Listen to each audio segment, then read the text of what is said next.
Magandang araw, ako si Caro, halika at samahan niyo ako at tuklasin natin ang napakagandang kasaysayan ng mga barangay sa Naik, Cavite.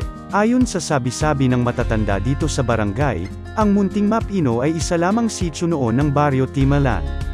Ang naninirahan dito ay binubuo lamang ng 5 pamilya. Ito ang pamilyang Gordon, Villaluz, Mesa, Peirea at Poblete. Ayon din sa kanila ang pangalang Munting Mapino ay tumutukoy sa ilog na naghahati sa Barangay Timalan at Barangay Munting Mapino, na siya ngayon katabi ng Aroma Beach Resort. Makalipas ang ilang panahon nagsidating ang ibang mga dayuhan at dumami ang populasyon, ang iba ay nakapag-asawa ng lehitimong taga dito.